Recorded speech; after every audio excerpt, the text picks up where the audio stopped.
Welcome to our YouTube channel اسلامی دنیا۔ اگر آپ اسلامک ہسٹری ریلیٹڈ معلومات چاہتے ہیں تو آپ ہمارے یوٹیوب چینل اسلامی دنیا کو سبسکرائب کریں۔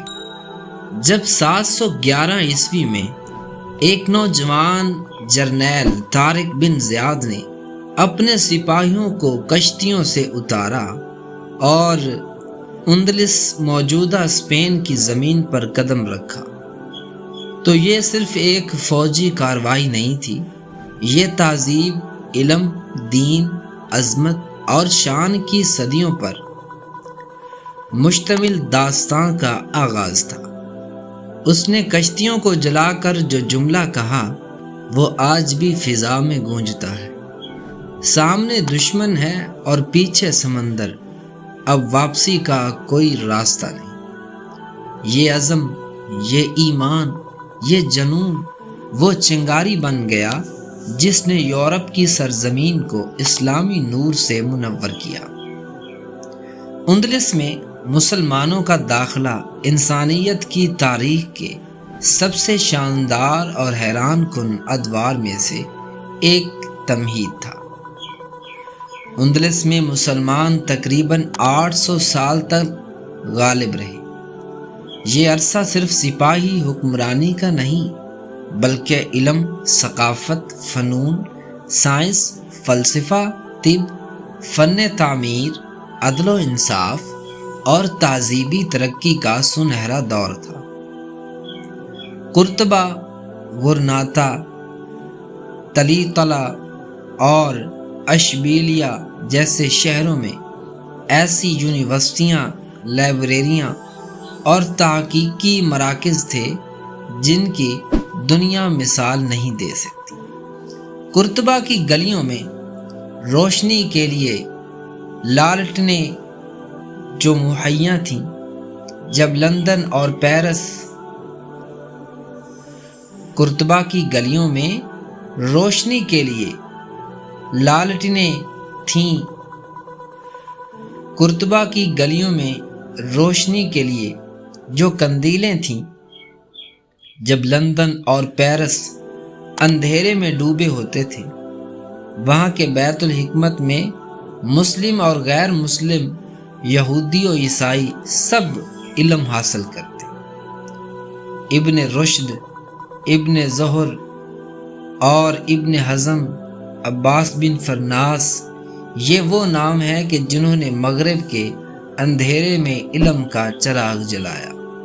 مسلمانوں نے یورپ کی ریاضی، فلکیات، طب، کیمیا اور فلسفہ جیسے علوم کا ذائقہ چکھایا، اور وہی بنیادیں بعد میں یورپی نشاءت ثانیہ بنی۔ الحمرا محل، مسجد قرطبہ، قصر الزہرہ، یہ صرف عمارات نہیں بلکہ فن، روحانیت اور جمالیات کی تفسیریں ہیں۔ عربی خطاطی، نقش و نگار، پانی کی نہریں، باغات، یہ سب کچھ گویا جنت کی جھلک تھا۔ مگر زوال کی آہٹ سنائی دی۔ کاش مسلمان صرف فتوحات پر اتر آتے۔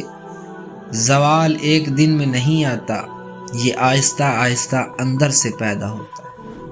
غرور، فرقہ واریت، اقتدار کی ہوس اور دین سے دوری، اندرونی خلفشار۔